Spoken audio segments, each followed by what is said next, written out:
आगे देखते हैं सबसेट्स क्या होता है। This is one of the important topic in the entire set theory. Subset, देखिए सबसेट का मीनिंग है पार्ट ऑफ अ सेट। सब जो पार्ट है which is use to small part of a set means part of a set, subset.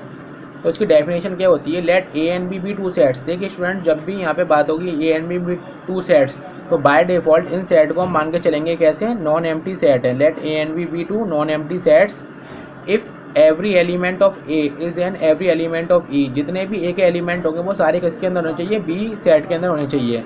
तो देखिए इसको एक एग्जाम्पल से समझते हैं। मान लीजिए मेरे को ए सेट दे रखा है 1 2 3 और बी सेट दे रखा है 1 2 3 4 5, ये दे रखा है। अब देखिए आप स्टूडेंट इसमें क्या ऑब्जर्व कर पा रहे हैं, ए बी के अंदर है या बी ए के अंदर है। तो देखिए जो ए के एलिमेंट है 1 2 3 वो साफ मेरे को बी के अंदर दिखाई दे रहे हैं। तो इस कंडीशन में मैं क्या लिखूंगा इसको, A is a subset of B. A किसका सबसेट हो गया, बी का सबसेट हो गया। तो इसको मैथमेटिकली हम कैसे लिखेंगे, A is a subset of B. ये जो सिंबल होता है इस तरीके का, ये होता है सबसेट का symbol, A is a subset of B. और इसको हम ये भी बोलते हैं A is contained in B, क्योंकि ए पूरा बी के अंदर कंटेन हो रहा है। ठीक है, A is contained in B. और इसको ये भी पढ़ा जाता है A is contained in B.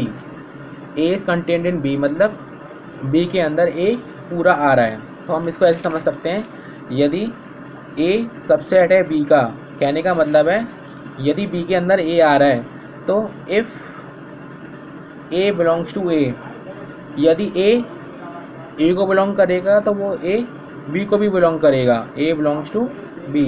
क्यों, क्योंकि ए दोनों के बीच का, ए और बी सेट का क्या हो गया, बीच का कॉमन एलिमेंट हो गया। ए इसके अंदर भी आ रहा है और ए बी के अंदर भी आ रहा है। ठीक है स्टूडेंट्स, और जो ये वाला सिंबल लगाते हैं इसको हम पढ़ते हैं इम्प्लाइज, इसको पढ़ा जाता है इम्प्लाइज पढ़ा जाता है। अब देखिए इसको और लिखने का तरीका, यदि A is a subset of B,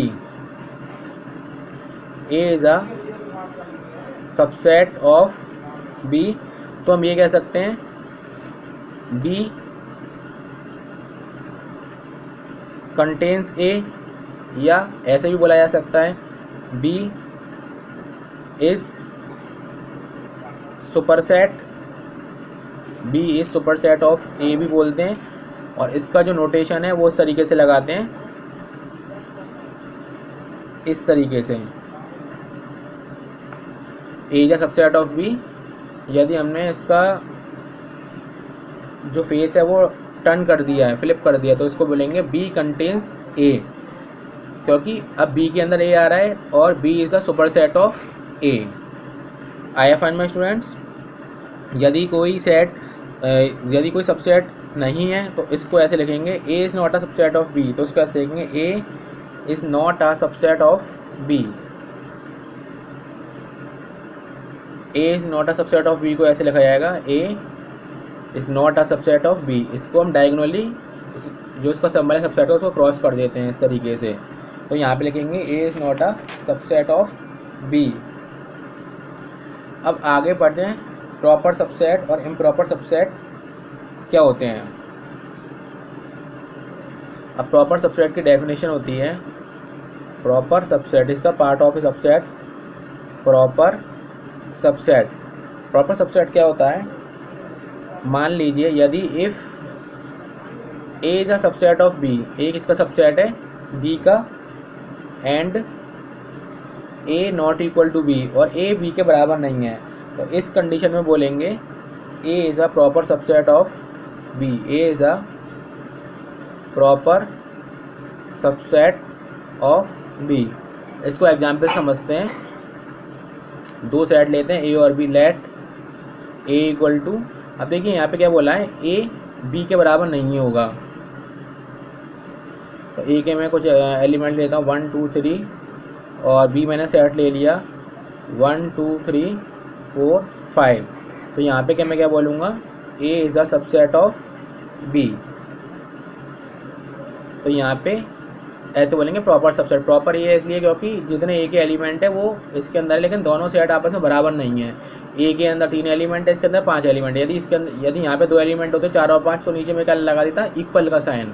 तो ये हो गया प्रॉपर सबसेट। प्रॉपर सबसेट के बाद जो नेक्स्ट डेफिनेशन है वो है हमारी इम्प्रॉपर सबसेट। इम्प्रॉपर सबसेट समझते हैं अब आगे।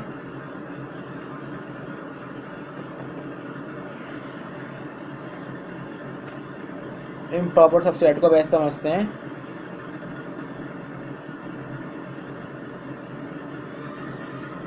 if the सबसेट, जो सबसेट प्रॉपर ना हो, is not proper is called improper subset, is called improper subset. जो सेट प्रॉपर ना हो उसको हम बोलते हैं improper subset. For example A subset of A and Y is a subset of A, तो ये इम्प्रॉपर सबसेट के एग्जाम्पल हो गए। तो यानी कि इसका मीनिंग क्या हुआ, every set is a subset of itself, every set is a subset of itself। और जो दूसरी लाइन है इसका मीनिंग हुआ empty set is a subset of every set, empty set is a subset of every set. अब देखो meaning ये हुआ, every set is a subset of itself. हर एक सेट अपने आप का सबसेट होता है। कैसे, क्योंकि जैसे कोई ए सेट है, अब इसके मैंने एलिमेंट ले लिए 1 2 3, तो ये अपने आप का ही सबसेट होगा।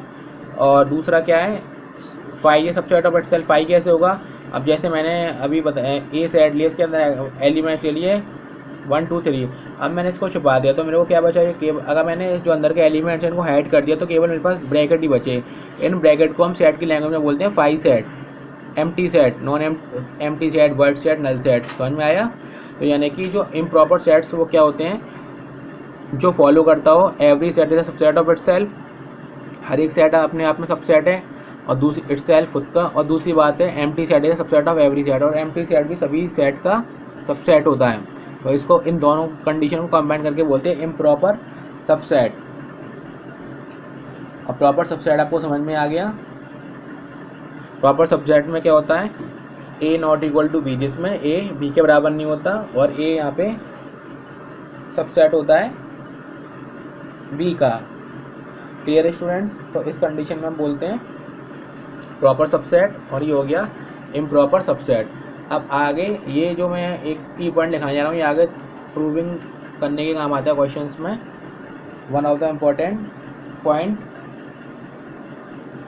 यदि जब दो सेट आपस में इक्वल प्रूफ करने हो तो क्या प्रूफ करते हैं। दो सेट आपस में इक्वल प्रूफ करने हो तो उनके लिए क्या कंडीशंस दे रखी हैं। कंपेरेबल सेट्स, तो ऐसे समझ सकते हैं इसको। ये वीडियो बहुत इंपॉर्टेंट है स्टूडेंट्स।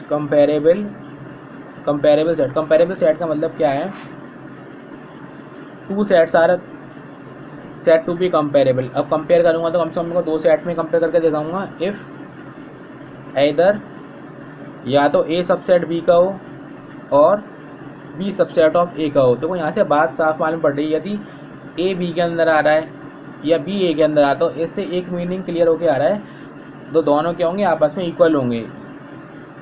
तो ऐसे कह सकते हैं, यदि ए सबसेट बी का है, यदि A is a subset of B and B is a subset of A, तो इसके बेसिस पर हम क्या बोलते हैं, is A equal to B.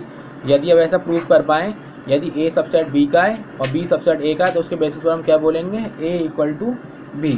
This is one of the important property of sets. ये ऐसे भी लिख सकते हैं,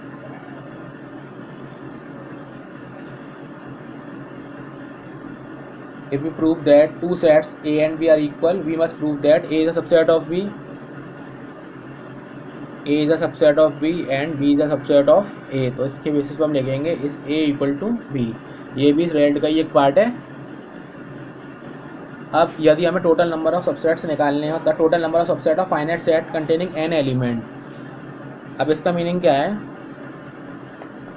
the total number of subset, subset मतलब क्या है, किसी सेट के जब हम छोटे छोटे पार्ट्स कर देते हैं तो सबसेट बोलते हैं। The total number of subset of a finite set. अब फाइनाइट सेट का मतलब है उस सेट के अंदर कुछ ना कुछ एलिमेंट होंगे, और हमसे कहा है कि किसी ने उसके सबसेट बताओ, तो सबसेट किस तरीके से बताएंगे, subset containing n elements, n elements इस 2 की पावर n। अब इसको मैं अगली वीडियो में डिस्कस करूँगा इस टॉपिक को। Pause the video and note the question.